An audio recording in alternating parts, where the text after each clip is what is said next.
universo está em constante transformação. Galáxias colidem, buracos negros se fundem e explosões em proporções inimagináveis acontecem. Todos esses processos fazem parte da história da formação de estruturas em grande escala no cosmos. Como as galáxias interagem entre si, o que acontece quando elas colidem e o que podem nos dizer sobre o universo?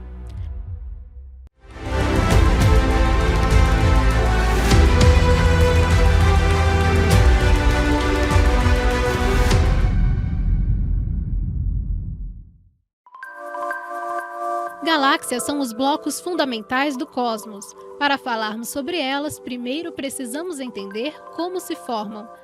Elas são um conjunto de gás, poeira, bilhões de estrelas e matéria escura, unidas por causa da força gravitacional.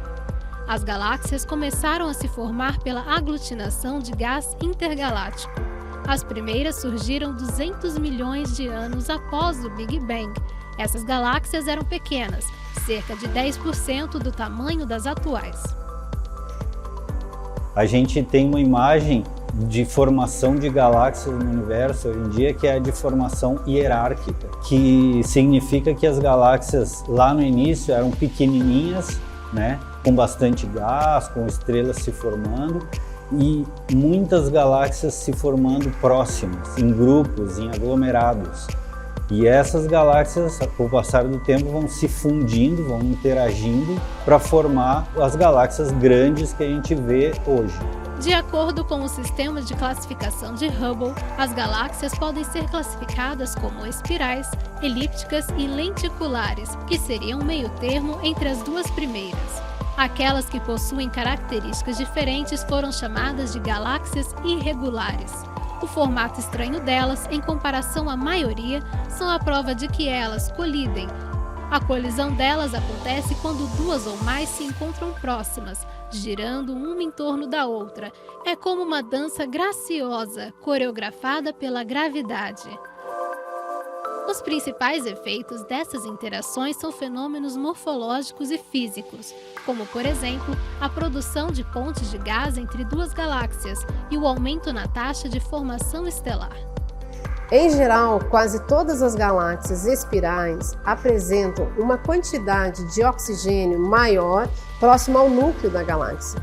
E essa quantidade de oxigênio em relação ao hidrogênio, ela vai diminuindo à medida que se afasta do núcleo, ou seja, em direção às regiões mais externas do disco da galáxia. No entanto, em galáxias em interação, essa distribuição do oxigênio em relação ao hidrogênio é modificada, em decorrência de fluxos de gás que são originados da parte externa da galáxia em direção ao núcleo da galáxia. Portanto, misturando o gás e tornando essa distribuição mais homogênea. Todas as galáxias que emitem muito infravermelho são galáxias em colisão, em interação.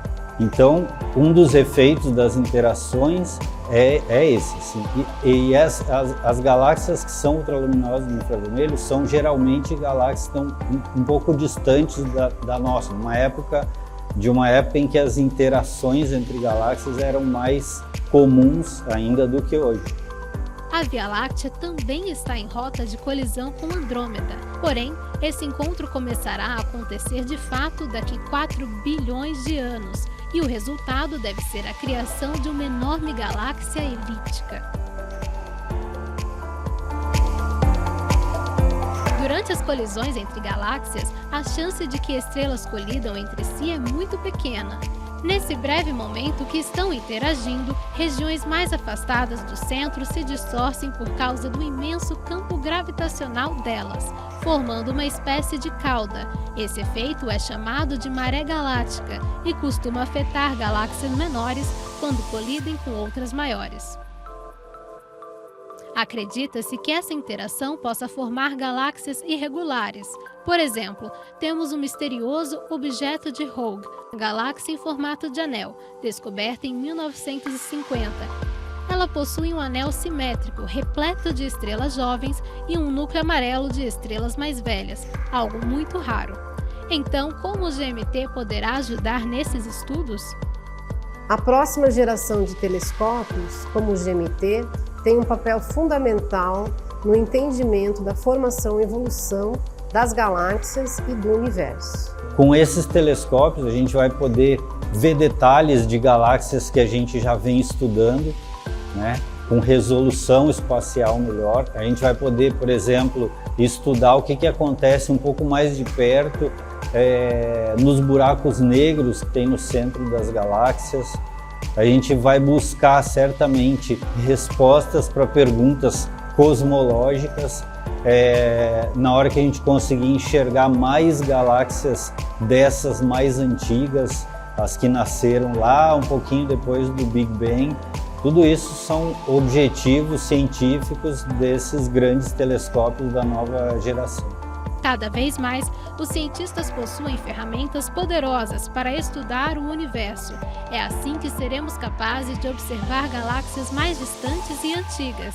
Isso permitirá que cientistas entendam como elas se formam e evoluem, ajudando a preencher o quebra-cabeça sobre o passado e também o futuro do cosmos.